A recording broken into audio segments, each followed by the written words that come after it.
Good morning అండి. ఈరోజు మనం మాట్లాడుకునేది మహానాడు ఫస్ట్ రోజు గ్రాండ్ సక్సెస్ అయింది. అలాగే మొత్తం తెలుగుదేశ నాయకులు అందరూ కూడా వచ్చారు.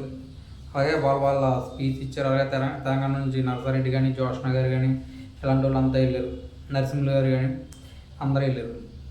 నెక్స్ట్ ఈవేళ నిన్న పార్టీ గురించి చాలా అద్భుతంగా చెప్పారు చంద్రబాబు గారు. అలాగే చంద్రయాచి గురించి మాచర్ల అప్పుడు ఆయన జై తెలుగుదేశం అని చనిపోయారంట, అది కూడా చెప్పారు. అలాగే అప్పుడు పాడి కూడా మోహారు ఆయన. ఈ పార్టీకి మెయిన్ అండాదండ కార్యకర్త అని ఆయన అన్నారు. అలాగే మొత్తం చాలా జనం వచ్చారు.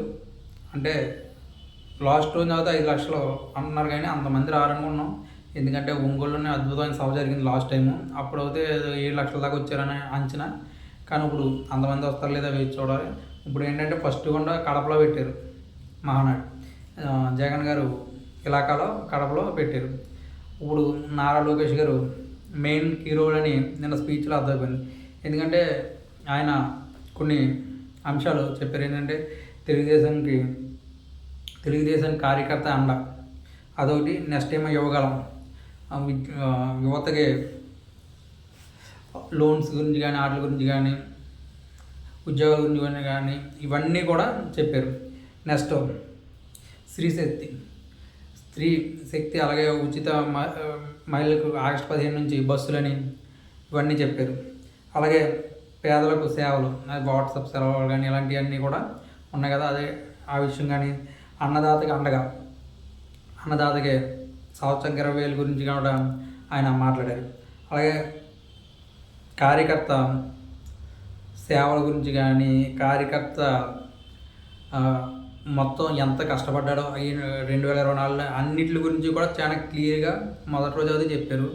అలాగే చంద్రబాబు నాయుడు గారు కూడా చాలా అద్భుతంగా చెప్పారు మహానాడు.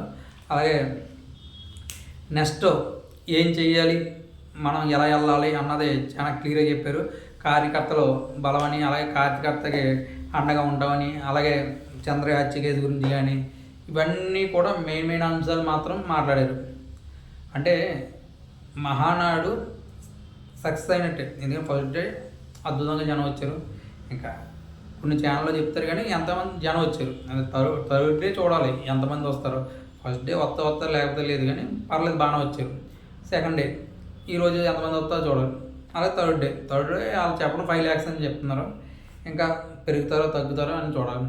కానీ పార్టీకి అధికారంలో తీసుకురావడానికి మాత్రం లోకేష్ గారు యువగలం పాదయాత్ర 100% సక్సెస్ అయింది అనడానికి వేరే ఏమీ లేదు. 100% సక్సెస్ అయితే అయ్యింది. ఇంకోటి నెక్స్ట్